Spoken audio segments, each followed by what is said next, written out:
You know, in that ayah, Allah says, whatever you have, no, whatever you've been given. فَمَا أُوتِيتُمْ.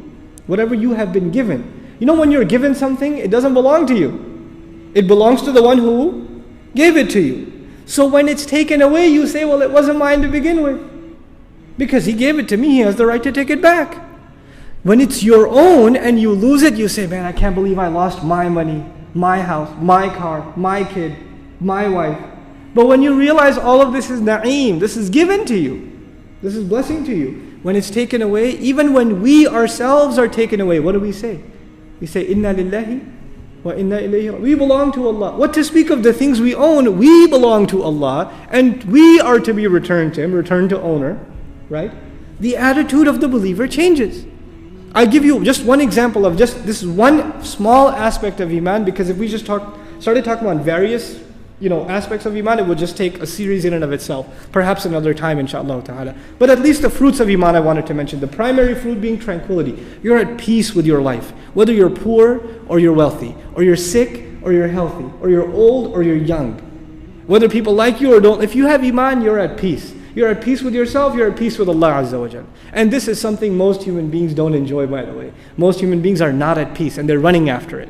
Why do you think people go watch one movie, then another one comes out and they run after it, they're looking for tranquility, enjoyment, entertainment. Their heart should be finally at rest.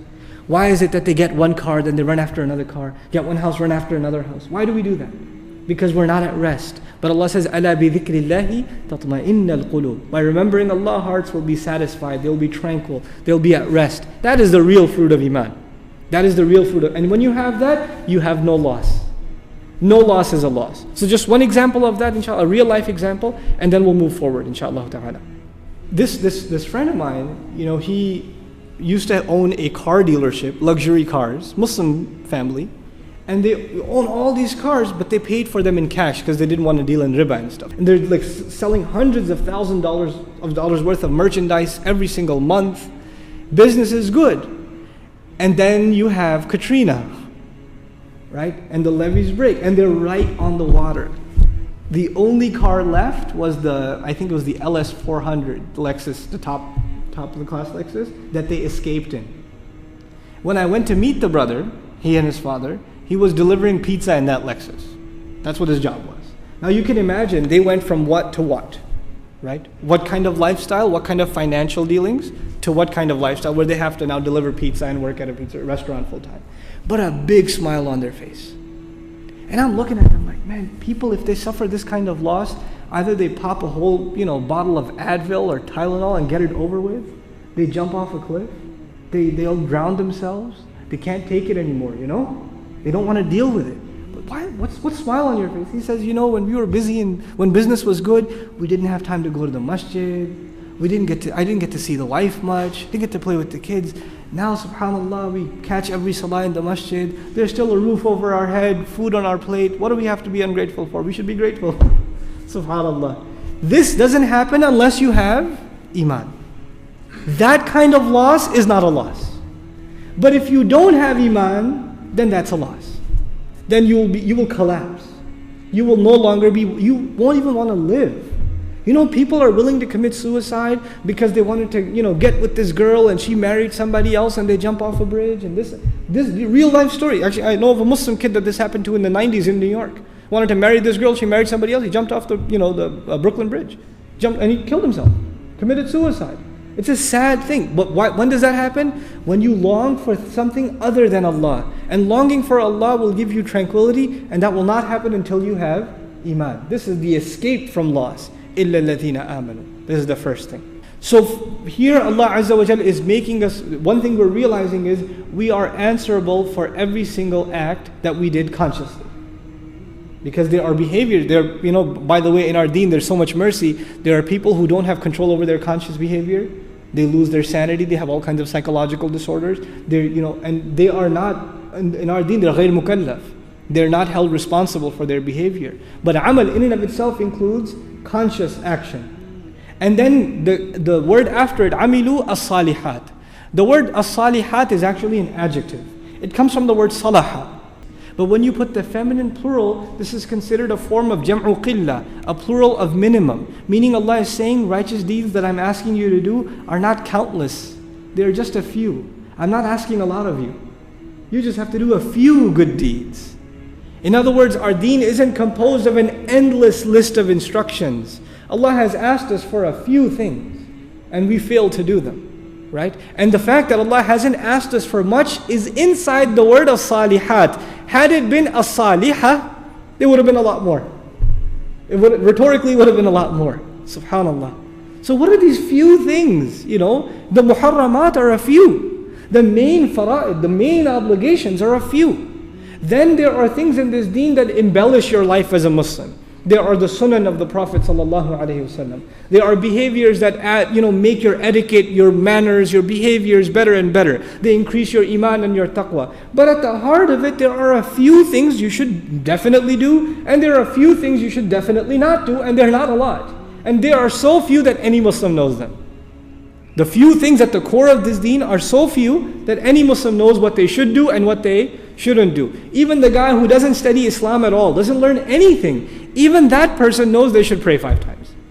Even that person knows they should fast in Ramadan. Even that person knows they should go to Hajj. Even that person knows they owe something to tell their non-Muslim neighbor something about it. They should tell them something about Islam at least. They should know something. At least I'll give them a CD. I hand them a pamphlet, something.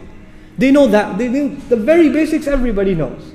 Even if you don't know them in academic terms, they are just a few. This is the first thing I wanted to highlight. The second thing I wanted to highlight about as-salihat is that this word, in Arabic we say this has luzum and ta'addi in it. What that means in English, I know I'll use difficult words, but I'll simplify them as we go on. This word is transitive and intransitive.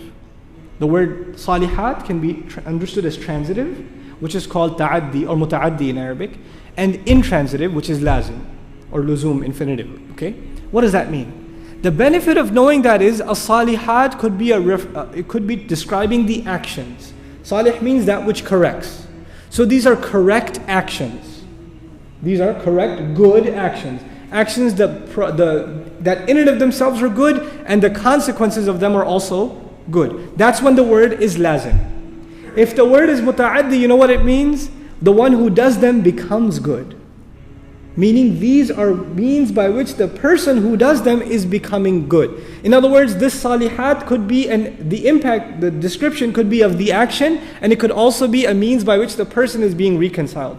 You want to become a better person? Start doing better things. Do good things and automatically you will start to become a better person. It's like good deeds are being described in this surah like medicine that are making you better and better and better. Subhanallah. So the deeds in and of itself is good, and they are making you good. They're correcting you. They're fixing you. And the more you abandon them, the sickness comes back. And the more you take this medicine, the more you start getting healed. That is embedded beautifully inside the word as-salihat. It's incredible that Allah Azza wa Jal puts it in this way. إِلَّا الَّذِينَ آمَنُوا وَعَمِلُوا الصَّالِحَاتِ. Then the final two, just as far as vocabulary. Let's look at, these are a little bit tougher words, so we'll just look at my notes inshallah ta'ala and conclude our third session.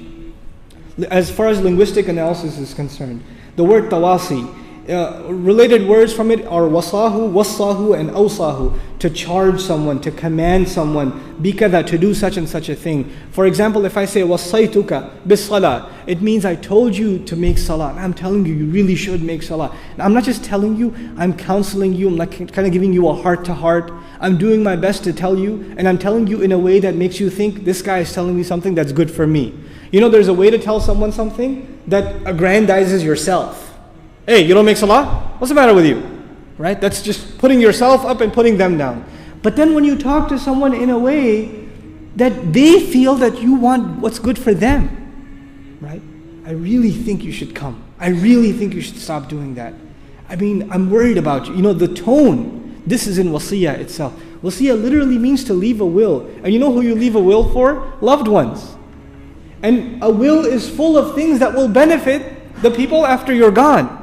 And when someone writes a will, it implies they don't have a lot of time left, so they better write it up now, because once they're gone, who knows what's going to happen. So they want to leave these important parting words to this person. This is at the heart of this word. What it includes is a sense of urgency. It's like when you tell someone the truth, you have this urgency that I'm not going to be around tomorrow. I better get this advice out to them now when I still can.